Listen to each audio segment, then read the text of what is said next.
تاریخ انسانیت میں کئی قومیں اپنے گناہوں کی وجہ سے صفحہ ہستی سے مٹا دی گئیں، لیکن ایک قوم ایسی تھی جس کا جرم اتنا انوکھا اور بھیانک تھا کہ اس کی سزا آج بھی بحر مردار ڈیڈ سی کی شکل میں ایک جغرافیائی نشان بن کر موجود ہے۔ یہ وہ قوم ہے جس نے اللہ کی حدود کو پار کیا، فطرت کا مذاق اڑایا اور پھر اس عذاب کو خود طلب کیا جو زمین و آسمان کی تاریخ میں سب سے شدید سمجھا جاتا ہے۔ ہم بات کر رہے ہیں حضرت لوط علیہ السلام کی قوم کی۔ آخر ان پر ایسا عذاب کیوں آیا اور وہ کون سا گناہ تھا جس کی پاداش میں پوری بستی کو زمین سے الٹ دیا گیا؟ حضرت لوط علیہ السلام اللہ کے برگزیدہ پیغمبر اور خلیل اللہ حضرت ابراہیم علیہ السلام کے بھتیجے تھے۔ اللہ نے انہیں سدوم اور امورہ کے علاقوں کی طرف مبعوث فرمایا۔ یہ علاقے شام اور موجودہ اردن کے سنگم پر واقع تھے، جو معاشی طور پر بہت خوشحال اور سرسبز و شاداب تھے۔ ان کے پاس رزق کی فراوانی تھی، تجارتی راستے ان کی بستی سے گزرتے تھے، لیکن یہ دنیاوی خوشحالی ان کے لیے زوال کا سبب بن گئی۔ دولت اور آسانی نے انہیں اخلاقی پستی کی گہرائیوں میں دھکیل دیا۔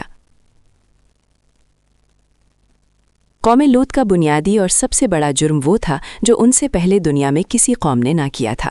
قرآن اسے فاحشہ یعنی بے حیائی سے تعبیر کرتا ہے۔ انہوں نے مردوں کے ساتھ غیر فطری فعل یعنی ہوموسیکشویلٹی کو اپنا دستور بنا لیا۔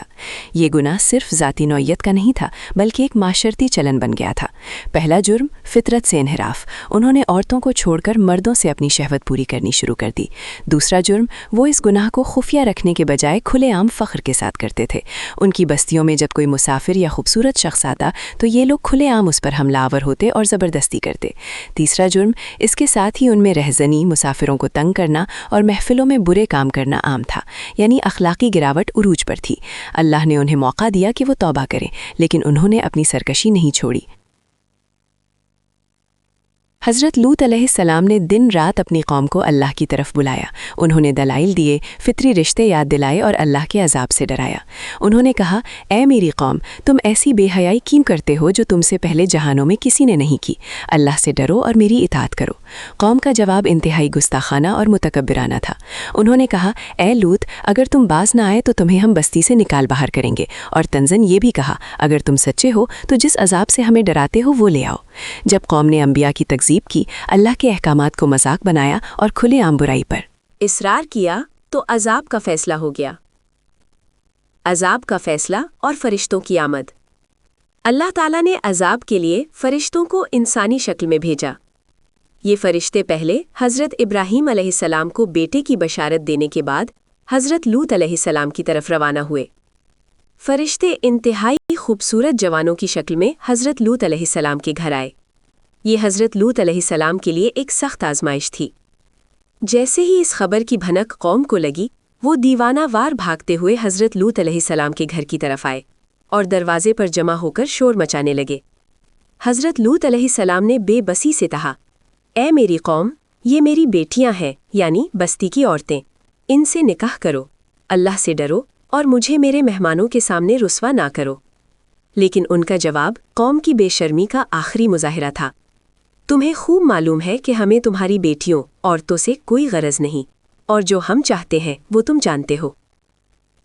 اس لمحے فرشتوں نے اپنی حقیقت ظاہر کی۔